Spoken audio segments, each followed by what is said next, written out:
Howie, you got to wait a few months for the next Stars game. Are you bummed? I am. Here's what happened the Friday before game. Well, I guess this was before we got into game 5 and 6.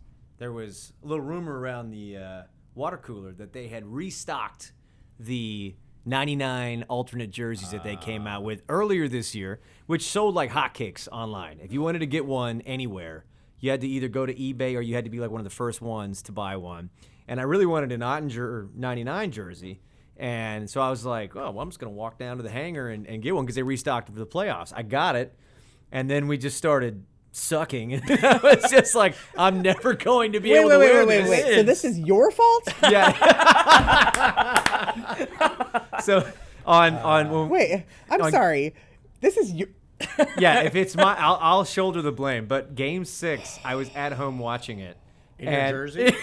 By myself because my wife was gone. And I was like, well, if I can wear this one time this year, I'm going to wear it one time. So, but it does stink, man, because I think the Stars have just, man, it just like feels like we have everything together in the regular season. Obviously, we were really competitive, and we did have some injuries and some notable players were missing. But at the same time, you can't deny the success of this team over the last 5 years.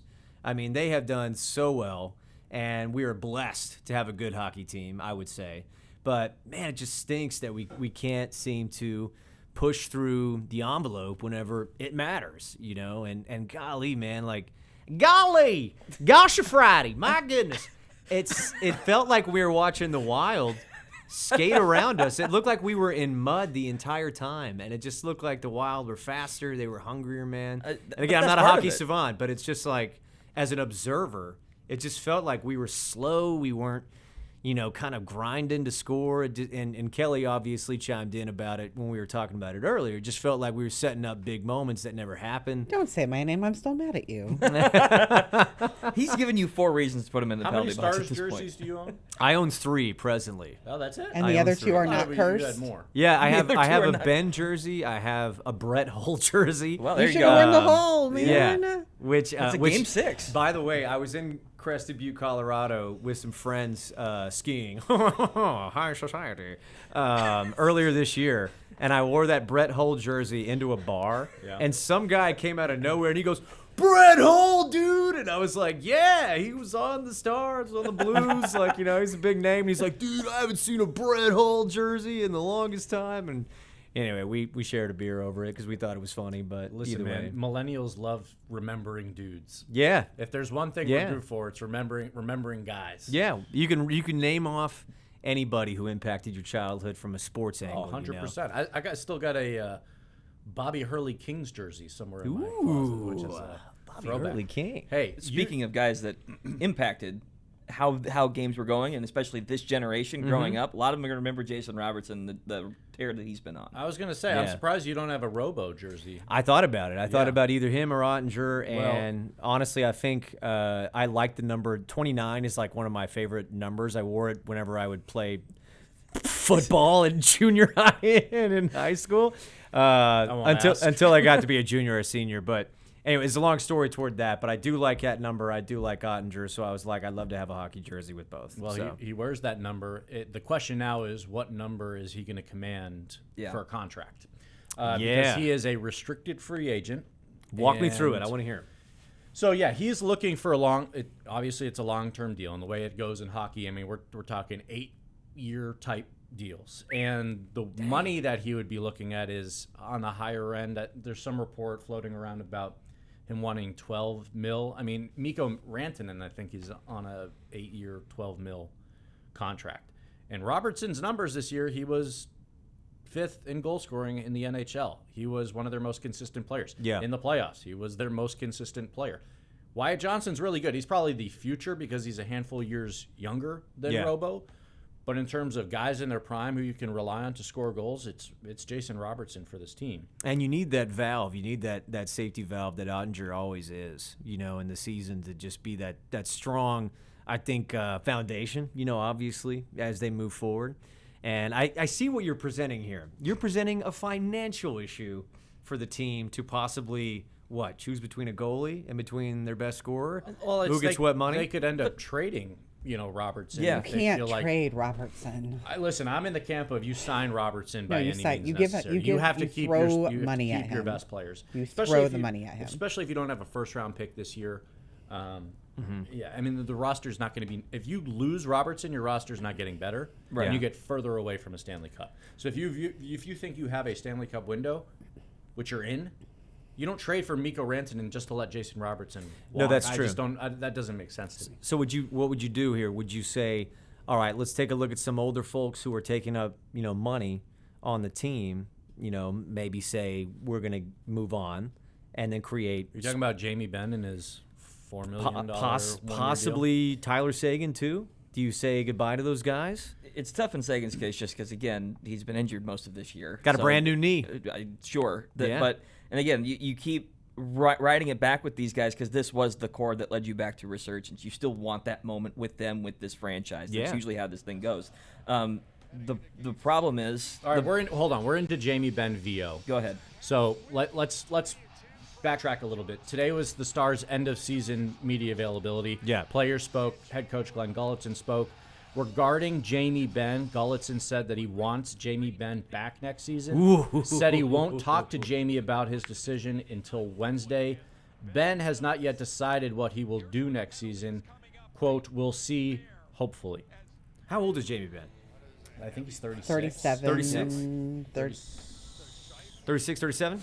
Kelly, you got to know this off the top of your head. 36. 36? I Believe. thought he was Yeah. 37. He's 36 now. He might be 37 By next year. season start. What's Yeah. his birthday? Let's call him. What if it was today? Yeah, he'll be 37 when the In season July. starts. Okay. And this past year, he made $4 million on a 1-year deal. Okay. He's an unrestricted free agent. Stars could move on from him. Ben could decide to retire if he wanted to.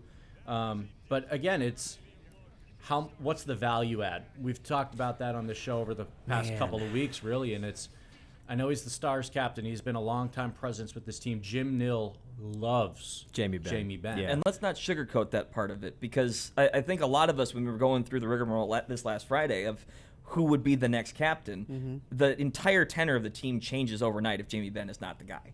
And as much as we look at it as an offensive output, like the plus minus on the ice, Yeah. there is so much intangible that he does off the ice and also in protecting the young stars like a Robo, like Wyatt, that you do have to value that. I think the question then boils down to, has the production on the ice dipped enough to where the captaincy is not worth that? Yeah. That's kind of the question. Yeah. Who would take the C if you guys... We went talked down about this that a little rabbit bit on hole. Friday. Yeah, thanks for watching.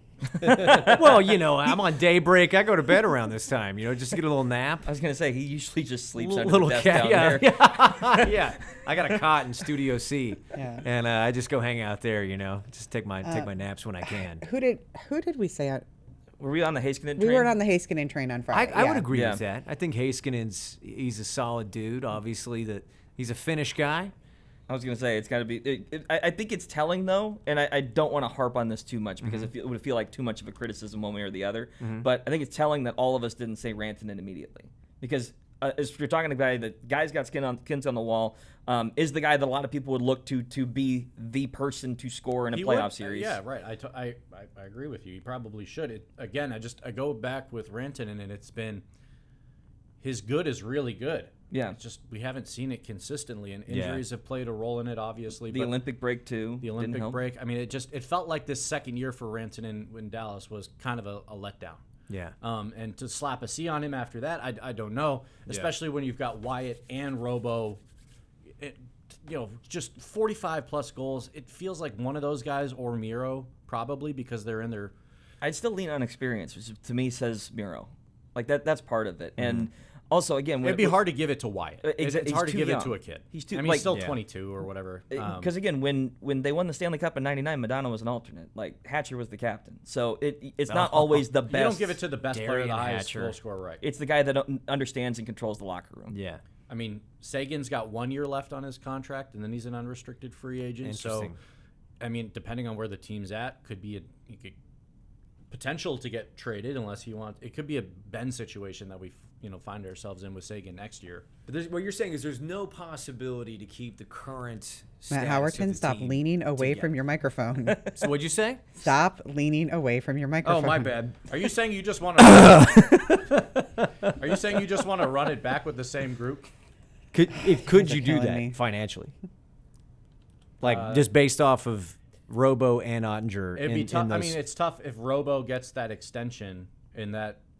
I don't know. It depends how they would, stretch it out because he's a restricted Can we run free it back agent. with the same group and have Rope be healthy? Yeah, that's always the thing. One of them, whether it's Hintz, whether it's Haskin, whether it's Robo last year, whether it's Sagan in and out, there's always one of them that is out. But that's part of the issue with the hockey playoffs in general. This is a war of attrition. And the one benefit, we kind of talked about it on Friday, was there's a silver lining in that for the first time in a while, these guys will have a couple months off this time of year. Yeah. They have played absolute wars in the first round against the Knights or the Avs, and they've made deep playoff runs playing quality opponents for a while now. Did they Yeah. capitalize on it and win a cup? No, but they still wear the battle scars of that. And having Right. a little bit of time to just recoup and come back next year healthy, I think will be a huge boon.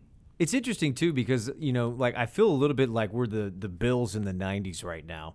Like we've gone to these really big moments, and we've just dropped the ball. And You mentioned and Buffalo, and Jonah's like, tell me more. Well, the Bills went to 4 Super Bowls. The Stars went to 3 West Finals. I think that's in the same vein. It can be called the same It's the vein. same idea. You topped out, but you couldn't break through. Right, and I think them having this kind of moment to reflect versus kind of dwelling on what's happened in the past every year and trying to break through what you did and getting losing to the Wild was tough. Obviously, the team was really good. I mean, they were hot. They were cohesive, and I do think a break will be beneficial to them. I think you're right. One of the guys that was supposed to help them break through, though, was head coach Glenn Gulletson. And I'm kind of curious, when we're looking back on this team, he was brought in he was brought in partially to fix the power play. Yeah. He did that, Right. by all accounts. They were a really good power play unit. Unfortunately, the 5-on-5 struggled. Some of that was matchup related. Some of that was playoff structure related. But ultimately, how do we think he did in year one? Ooh, I Go have ahead. my answer ready. You're a Stars fan. Kelly, do you want to take this Why don't one? we let the Stars fans weigh in? Yeah, because we talked about this last week, so I've had my answer ready for a few days, and we're getting Howerton on the fly here. I've been I did rehearsing my it. homework. I'm going to give him a B- for the season. I mean, I know it wasn't the deep run that we all expected it to be based off of the last couple of seasons, but it went better than his first time around. That is true. But he also had a lot more to work with this time than the first time That's around. true as well. But as frustrated as I was that we exited the first round against the Wild, I see the potential and makes me hopeful for next season. So B-. B-. I'm gonna say, oh man, I don't want to bury the guy. It is his first year, Right. But Pete DeBoer, for some reason, figured that team out last year. Most of it was still intact whenever Glenn took over. I'll say with Kelly on this one. I'll go with the B-. I was Smart. I was Cannot leaning copy toward my with the hockey paper. fan. I was leaning a little bit toward a C+, just because I think it's such a letdown to have the same team that you had last year, minus some of the injuries that you dealt with, and you're still not able to kick through the door and go a little bit further than the first round. But again, you're dealt some bad cards here and there, and then obviously you go up again. This is another thing I was going to mention. Quinn Hughes. This is turning into a Wild podcast. Well, I don't want to create so much. Careful, Pub for praising him. the Wild No, is hang what on. sent Andrew back to the penalty. I did not box. praise the Wild. I So, was just saying. so let me once a just week. say this. Quinn Hughes is coming off of a star-spangled, awesome stratosphere moment in his life, winning, a gold medal with the USA hockey team, the first time since 1980, right? And essentially, in that scenario, you're in a locker room full of guys, and you are feeding off of each other, saying, we've never gotten to this point. We never won. We've never brought the gold back since this time in the 80s. And then you do, and that's got to be just an unparalleled level of just awesome. Like, we did something that no USA team has ever done before. How much of that do you bring back to Minnesota? And you look at the guys who are kind of in a same absolutely situation. same spot. And you're like, we've never really broken through in the playoffs. And I think Quinn Franchise Hughes hasn't been a decade since they won a series. Yeah, and it's we can create the narratives we want, but the fact is Quinn Hughes is one of the best defensemen in hockey. Yeah. And it Yeah. has been. Is And that there's a penalty reason- box worthy? There's Yeah. a reason they traded for him, and he He's was fine. an absolute difference Just maker. over here seething. But all right, so we got to let me get a Yes. few of these notes from this today's- isn't the Quinn Hughes podcast. So before I give my grade for Gulletson, I feel like we do need to run through some of these. Okay, so for one, with Miro Heiskanen, tore an oblique muscle in the Dallas, in the final Wild Stars game of the regular season. The injury was improving, but he'll fully get healthy over the summer. Rope Hintz tore his hamstring in 2 spots, was getting close, and then re-injured it. Probably wouldn't have played early in the second round had they even made it there. Mikko Rantanen was not injured in the playoffs, but it was hard to get him back to full speed after the Olympics, which is interesting because we all felt that Rantanen was – it just didn't look like the Mikko that we had seen in last year's playoffs.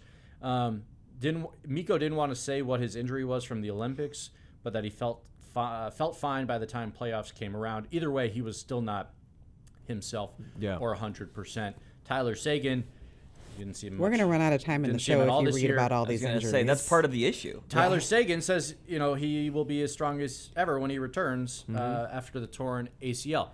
I say all of that to say Glenn Gulletson basically had to work with Jamie Benn missing the first portion of the season with the collapsed lung. Tyler Seguin, a torn ACL. Put on the clock. Miro Heiskanen, injured. Rope Hintz, injured at a critical Jonah, time. we need your grade. We're running tight here.